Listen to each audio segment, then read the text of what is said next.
दिवसेंदिवस दिवसा ढवळ्या चोऱ्या होण्याचं प्रमाण वाढलेलं आहे। मंगळवारी पिंपरी पेंढारच्या परिसरामध्ये जी चोरी झाली त्याच दिवशी ह्या कोकाटेमाळ्यामध्ये बबन कोकाटे यांच्या घराचं दरवाजा उचकटून चोरटे आतमध्ये गेले, घरातील दागिने पैसे लंपास केले।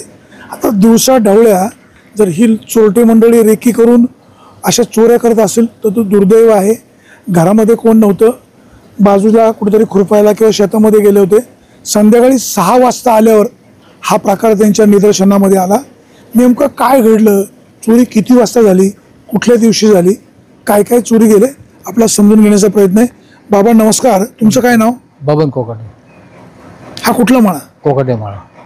तुमच्या घरामध्ये चोरी झाली, किती तारखेला झाली आणि किती वाजता झाली?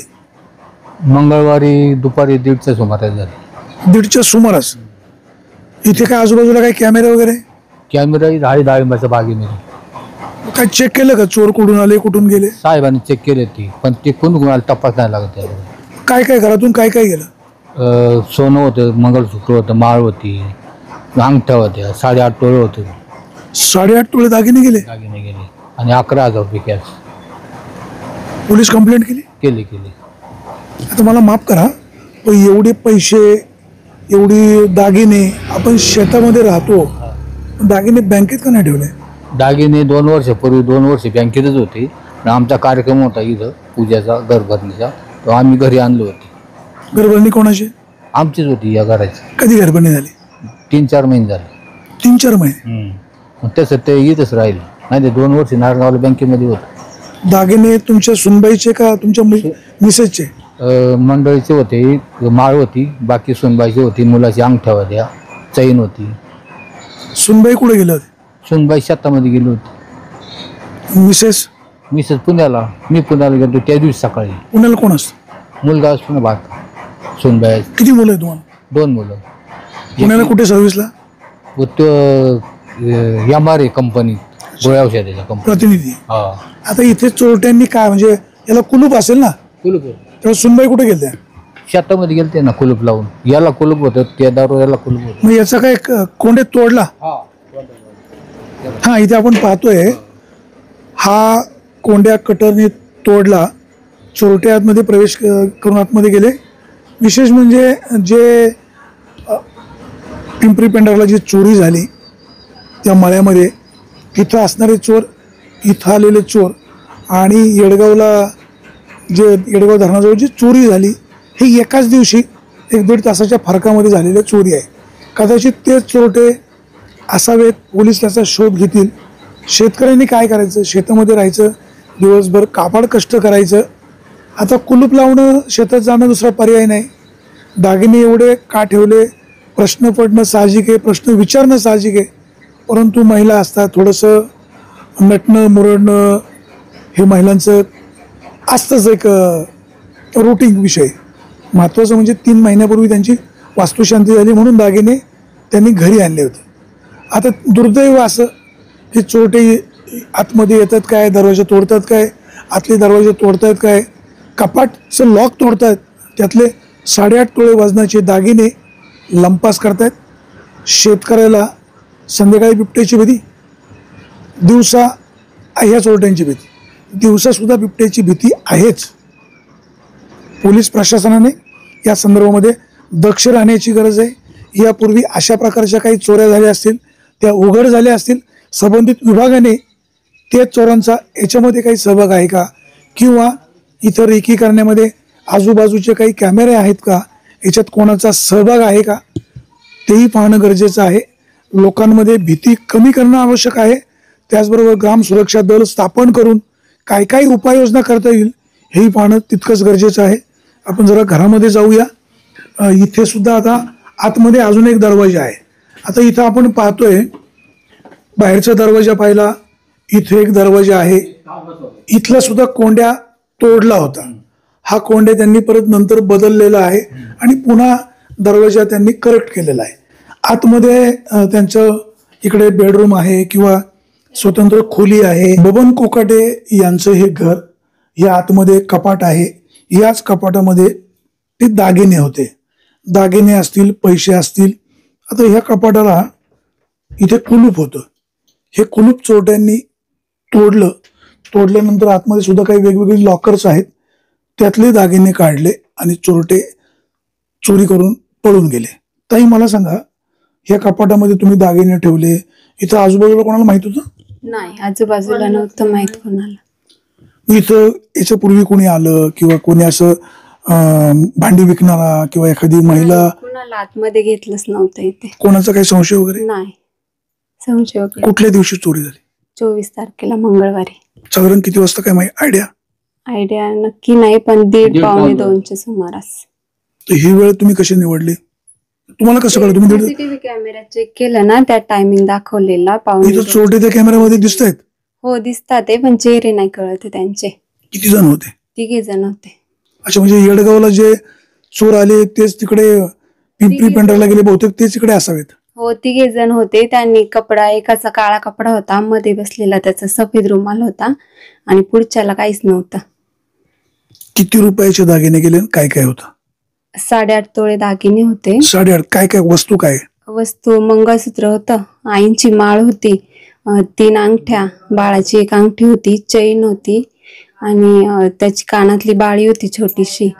अजून आता बाबा मगाशी म्हणाले कानातले होते, त्याला वेल होते कानातले. सगळं मिळून 8.5 तोळं. पोलीस स्टेशनला तशी कंप्लेंट केलेली आहे. आता मला ताई सांगा, मगाशी बाबा असं म्हणाले की आमची वास्तुशांती होती म्हणून दागिने एवढे आम्ही घरी ठेवले होते. आता वास्तुशांती होऊन 3 महिने झाले, मग शेतामध्ये राहतो आपण, दागिने सेफ ठेवले पाहिजे, बँकेत का नाही ठेवले? आता त्यावेळेस एवढा अंदाज नाही ना आला असं होईल म्हणून. असं होईल म्हणून. पुढे सांगता नव्हतं नाहीत काय होईल काय. आता आपली जी घटना घडली हे दुर्दैव, इतर भगिनींना, शेतामध्ये राहणाऱ्या महिलांना तुम्ही काय सांगाल?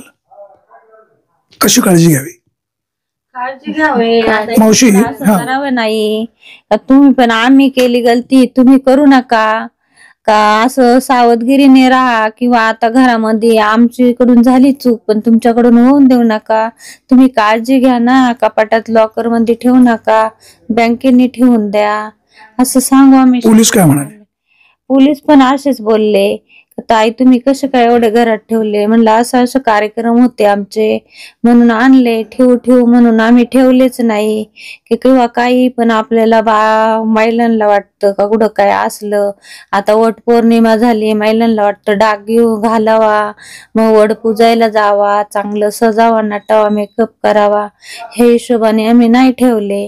मग ते राहूनच गेले, ठेवू म्हणून असं राहूनच गेले. त्यामुळे आम्ही ठेवले नाही. पण मग त्या असं वाटलं पण नाही कधी का असं आमचं एवढं घर याच्यावर आहे की चोरी होईन किंवा काय होईन, असं कधीच आमच्या म्हणजे आम्हाला वाटलंच नाही असं. पण आता हे अचानक असं झालं, काही पोरगी कामाला गेली, हे आमचे मालक तिकडे आले पुण्याला, आले त्याच दिवशी. तुम्ही इथं नाही, बाबा इथं नाही, सुनबाई कामाला गेली, हे चोरट्यांना कसं कळलं? किंवा इथं काही स्थानिक कोणाचा सहभाग असू शकतो का? आता ते काय आम्हाला म्हणजे असं सांगता नाही यायचं, पण तसं काही नाही याचे नाव आपल्याला म्हणजे असं कधी काही अनुभवच नाही का यांना कोणचं तरी सहमत असन किंवा सहकार्य असन, हे नाही सांगू शकत. तुमचं काय नाव? माझं नाव सुनीता बबन कोकाटे. ताईंचं काय नाव? ताने, तिचं नाव विद्या राहुल कोकाटे. मग बाहेरचा कडी-कोंड्या तोडला, मधल्या दरवाजाचा कडी-कोंड्या तोडला, कपाटाचं लॉकर तोडलं, आता तुम्ही काय काळजी घेतली? आता काय काळजी घ्यावा, आम्ही किती काळजी घ्यावा, आता जी काळजी घ्यायची होती ती घेतली ना. बाहेरचा कडी-कोंड्या बदलला, मधल्या दरवाजाचा कडी-कोंड्या बदलला, आणि मग आता इथे कपाटाचं काय, लॉक चेंज केले का कपाट बदलणार? ते आहे तेच आहे, लॉक बदललं नाही कपाटाचं काहीच. हे बॅगीमध्ये होतं सगळं.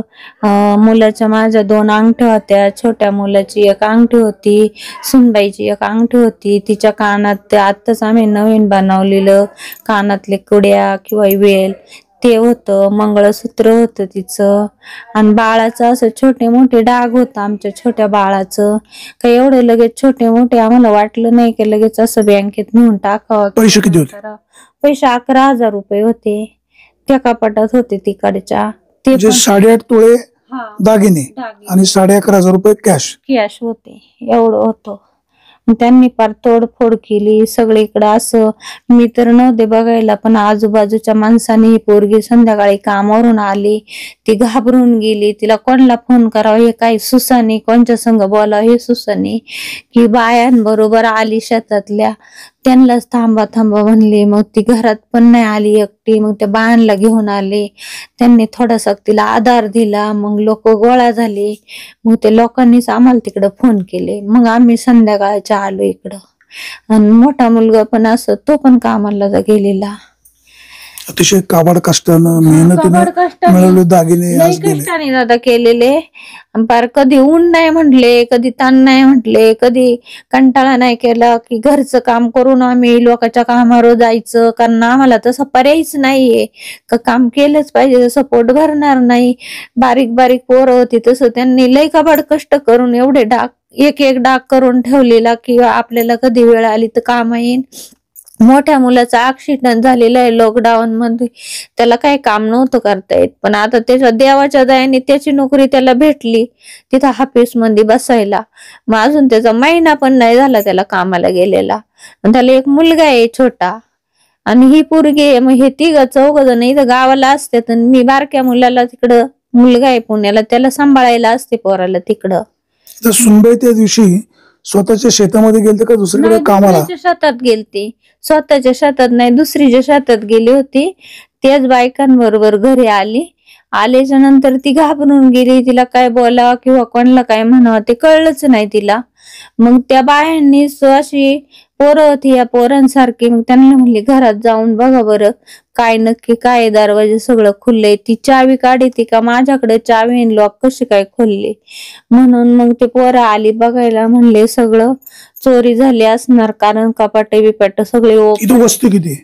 इथं वस्ती बरीच वस्ती आहे. म्हणजे इथं रस्ता वाहता आहे, 24 कुलूप तास तोडल्यावर कोणाचं लक्षात नाही आलं? कोणच्याच लक्षात नाही आलं. दरवाजे बंद करून त्यांनी चोरी केली. लाईट बीट लावून फॅन बिन चालू होतं. ही पोरगी आली तर सगळं काही चालूच होतं, काही बंद पण केलं नव्हतं. परत दरवाजे लुटूनच ते गेली जणू. मग आता काय, कशी गेली काय गेली हे काहीच सांगता येणार नाही. ही कामाच्या वरून आल्याच्या नंतरच सगळं माहिती झालंय, तोपर्यंत काही माहित पण नाही कोणाला. घटना दुर्दैवी आहे, अशी वेळ कोणावर येऊ नये. भीती वाटते, लय भीती वाटते. तेव्हापासून मला कळलं तिथं, तेव्हाच मला आहे ना काय करावं म्हणजे काही सुचतच नव्हतं का मी कसं केलं. ती शून्यातून वरती चाललंय आम्ही, आणि आम्हाला हेच वर्ष जरा चांगलं चाललं होतं अजूनपर्यंत, माझ्या मुलांनाही पण मलाही पण.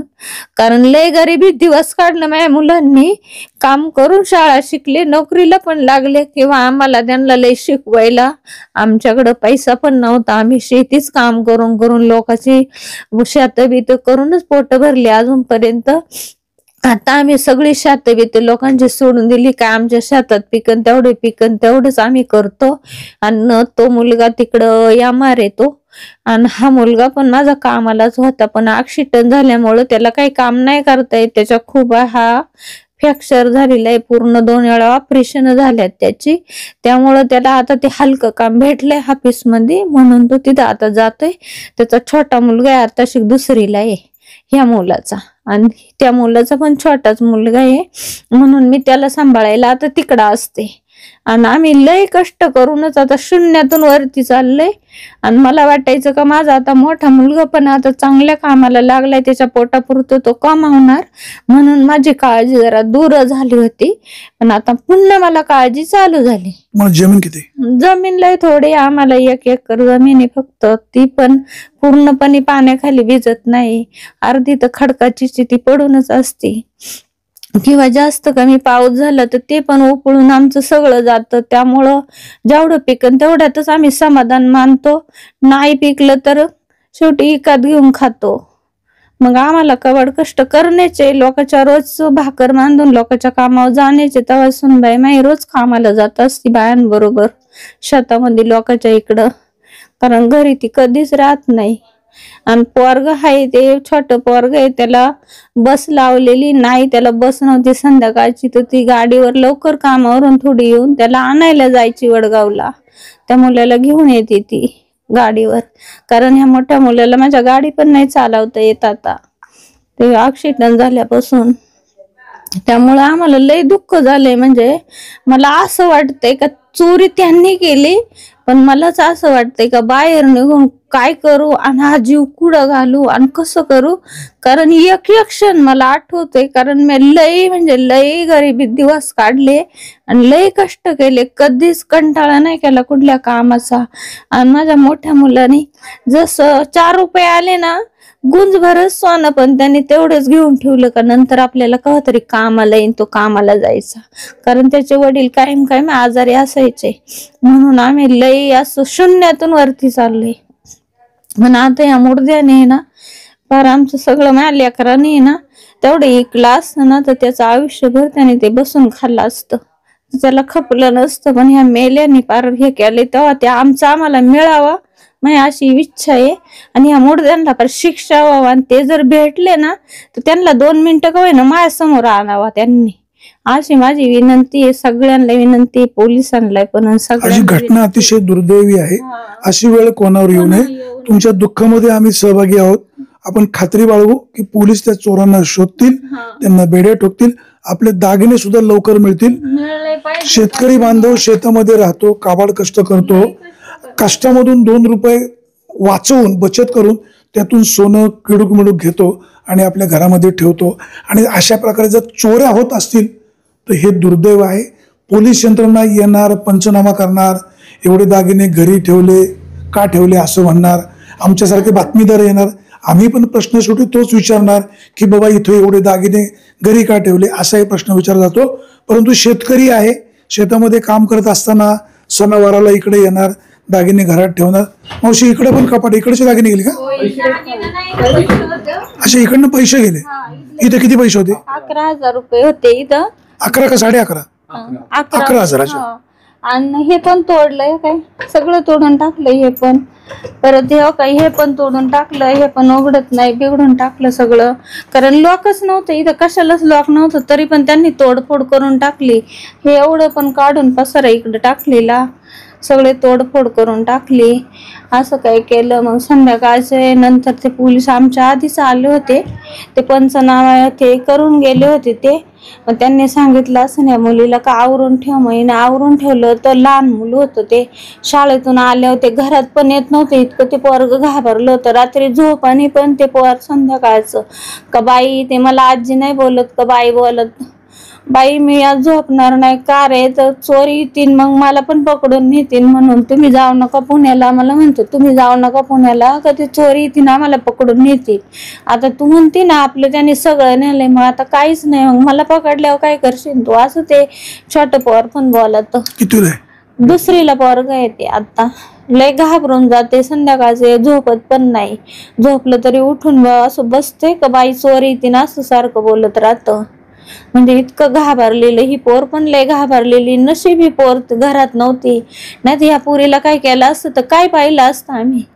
आणि मग किती वरडली असती तर बाहेर आवाज पण नसता गेला घरातून. एखाद्या खोलीत त्यांनी कोंडून पण ठेवू शकलं असते. ते काही पण होऊ शकतं का नाही.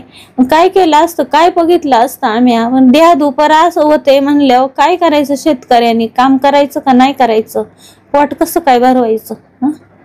तेव्हा मला असं माझं म्हणणं आहे की यांना चांगली शिक्षा झाली पाहिजे. पुन्हा असं कोणचंच नाही, आमचं झालंय पण असं कोणचं नाही. अशी वेळ वैऱ्याला यावं नाही, आम्हाला आली पण ती वैऱ्याला यावं नाही, असं माझं म्हणणं आहे. त्यांना चांगली शिक्षा व्हावं. आणि माझं अजून एक म्हणणं आहे का माझं डाक सगळं मला मिळावा, अशी माझी तुम्हाला कळकळीची विनंती आहे. आणि त्यांना सगळे म्हणजे एवढ्यांनी पण त्यांचा शोध करून पकडावा, आणि 2 मिनिटं का होईना त्यांना माझ्या समोर आणावा, अशी एवढी एक माझी इच्छा आहे. बाकी कोकाटे मावशींनी अतिशय काबाड कष्टातनं दागिने तयार केले.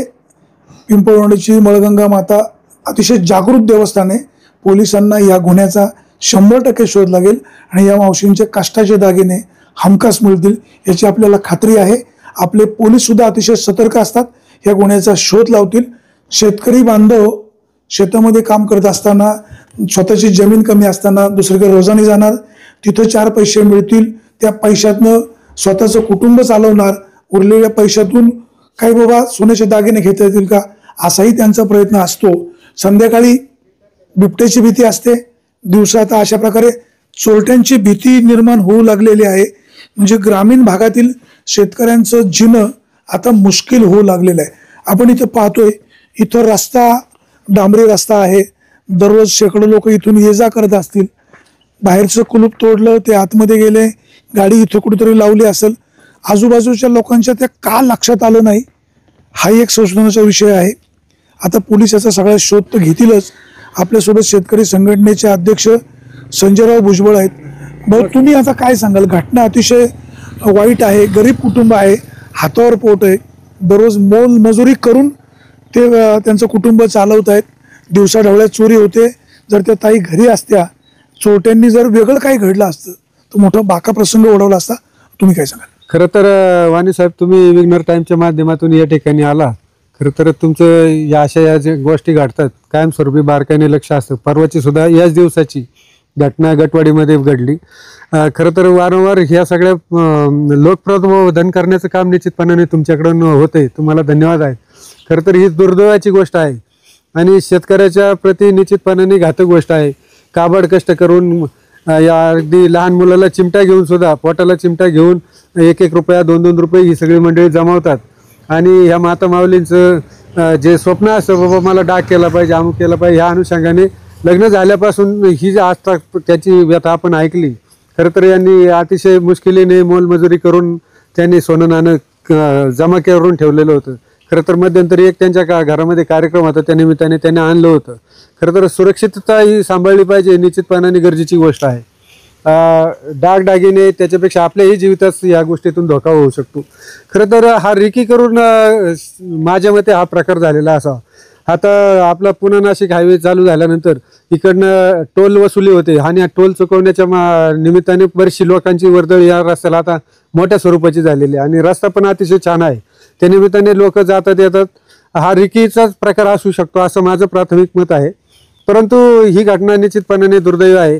असे प्रकार होऊ नये. पोलीस प्रशासनाने एकाच दिवशी 3 चोऱ्या होत आहेत. म्हणजे येडगावला झाली, इथं झाली, पिंपरी पेंढारमध्ये झाली, बोरीला पण झाली.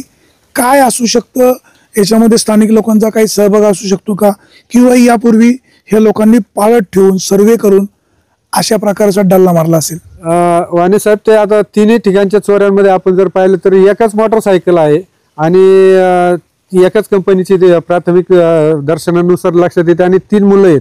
मुलं म्हणजे 3 पुरुष आहेत त्याच्यावरती. खरं तर हा रिकीचा प्रकार असेल. पाळत ठेवून हे स्थानिक लोकांचं त्याच्यामध्ये काही सहभाग असण्याची शक्यता नाही. कोणाचं वैर नसतं. परवा गटवाडीच्या बातमीमध्ये सुद्धा मी पाहिलं.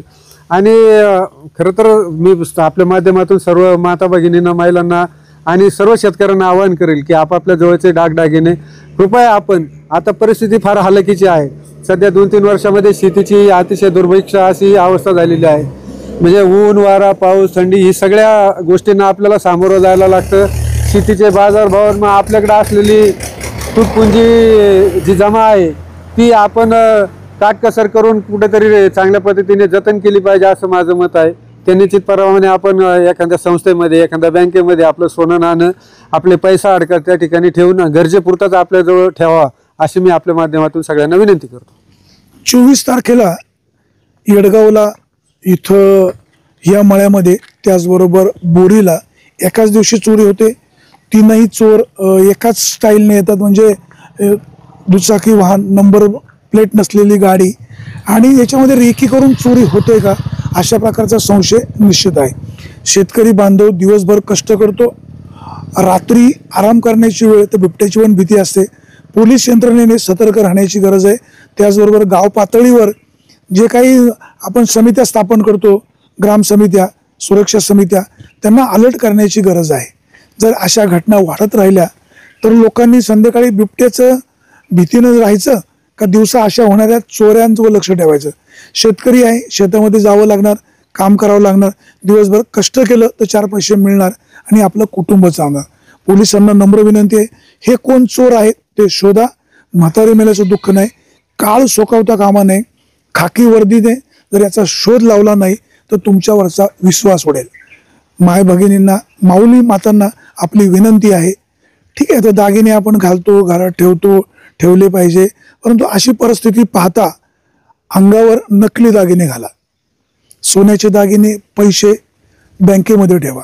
आता ह्या कोकाटे मळ्यामध्ये बबन कोकाटे यांचे 8.5 तोळ दागिने, 11,000 रुपये रोख, 11,000 रुपये ना एवढी रक्कम गेलेली आहे. 8.5 तोळे दागिने म्हणजे 8.5 लाख रुपये, ते 11,000 हे एवढं मोठं नुकसान झाले. गरीब कुटुंब आहे. मग अशी आपण त्या मावशी पाहिल्या, त्यांच्या डोळ्यातून पाणी वाहत होतं. त्यांचा तळतळ अतिशय आपल्याला पावत नव्हता.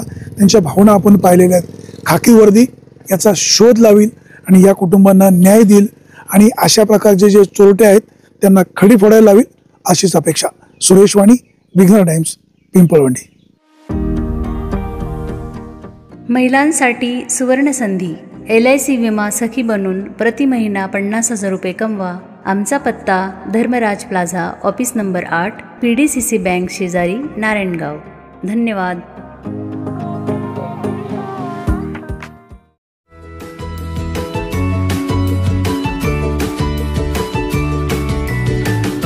बातम्या शेतीच्या, बातम्या मातीच्या, बातम्या अन्यायाच्या, गुन्हेगारीच्या,